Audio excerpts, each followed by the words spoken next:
পুজোর আনন্দে কাটা হয়ে দাঁড়িয়েছে ঘূর্ণিঝড়। ঘূর্ণিঝড়ের দাপটে রাজ্যের জেলায় জেলায় বৃষ্টির প্রবল সম্ভাবনা, যাকে ঘিরে পুজো প্রেমীদের মধ্যে আশঙ্কার কালো মেঘ দানা বাঁধছে। অন্যদিকে বঙ্গোপসাগরে সৃষ্টি হয়েছে ঘূর্ণাবর্ত। আগামী 24 ঘন্টার মধ্যে এই নিম্নচাপটি গভীর নিম্নচাপে পরিণত হয়ে আছড়ে পড়তে চলেছে উপকূলের জেলাগুলিতে। ইতিমধ্যেই মৎস্যজীবীদের জন্য সমুদ্রে যাওয়ার নিষেধাজ্ঞা জারি হয়েছে। বঙ্গোপসাগরে তো বটেই, অন্যদিকে আরব সাগরেও একটি ঘূর্ণিঝড়ের আশঙ্কা রয়েছে। দুর্গাপুজোর আগে এক প্রকার চোখ রাঙাচ্ছে ঘূর্ণিঝড়। আগামীকাল রবিবার কেমন হতে চলেছে গোটা রাজ্যের আবহাওয়া, ঘূর্ণিঝড় নিয়ে এই মুহূর্তে কি আপডেট জানিয়েছে আবহাওয়া দপ্তর, জানবেন বিস্তারিত ভিডিওতে। তাই অবশ্যই ভিডিওটি শেষ পর্যন্ত দেখবেন এবং আপনি আপনার জেলার নাম ভিডিওর কমেন্ট বক্সে কমেন্ট করে আমাদের জানিয়ে দেবেন। আপনার জেলার নতুন কোনো খবর বেরিয়ে এলে আমরা আপনাকে জানিয়ে দেব। একটা ছোট্ট অনুরোধ আপনার কাছে, ভিডিওটিতে একটি লাইক করবেন এবং আপনি এই চ্যানেলটিতে নতুন হলে চ্যানেলটিকে সাবস্ক্রাইব করে পাশের বেল বাটনটি বাজিয়ে দেবেন পরবর্তী খবরগুলো সবার আগে দেখার জন্য। আর মাত্র কয়েকদিন, তারপরেই বাঙালির সেরা উৎসব দুর্গাপূজা। হাতে গোনা আর মাত্র কয়েকটা দিন বাকি মহাষষ্ঠীর। এরই মধ্যে আকাশে কালো করে আসছে দুশ্চিন্তার মেঘ।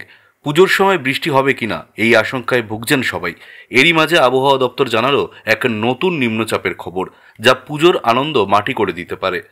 সরাসরি ঘূর্ণিঝড় এখনও তৈরি না হলেও অনুকূল পরিস্থিতি পেলে তা ভয়ঙ্কর রূপ নিতে পারে। যদিও আপাতত এর সরাসরি প্রভাব বাংলায় পড়ার সম্ভাবনা খুবই কম, তবে পার্শ্ববর্তী প্রভাব পড়তে পারে। সেপ্টেম্বরের দ্বিতীয় সপ্তাহ থেকে বঙ্গোপসাগরের মধ্যভাগে এই নিম্নচাপটি সৃষ্টি হয়েছে, যা ধীরে ধীরে শক্তি সঞ্চয় করছে। আবহাওয়াবিদরা ইঙ্গিত দিয়েছেন এই নিম্নচাপটি 28 সেপ্টেম্বর গভীর নিম্নচাপে পরিণত হয়ে ঘূর্ণিঝড়ের রূপ নিতে পারে। পূর্বাভাস অনুযায়ী 28 থেকে 30 সেপ্টেম্বরের মধ্যে পূর্ব মেদিনীপুর, দক্ষিণ 24 পরগনা এবং সুন্দরবন এলাকায় ভারী বৃষ্টি হতে পারে।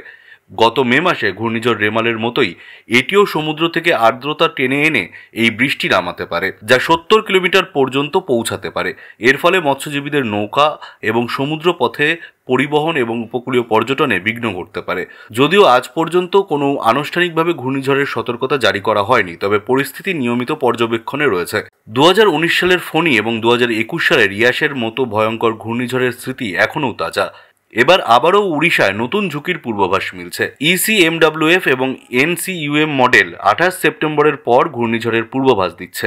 আর অন্যদিকে এনসিইপি জিএফএস জানাচ্ছে 29 সেপ্টেম্বরের আশেপাশে একটি শক্তিশালী সিস্টেম তৈরি হতে পারে। এরই মধ্যে উড়িষ্যা সরকার ত্রাণ সামগ্রী, আশ্রয়কেন্দ্র ও উদ্ধার পরিকল্পনা নিয়ে প্রস্তুতি শুরু করে দিয়েছে।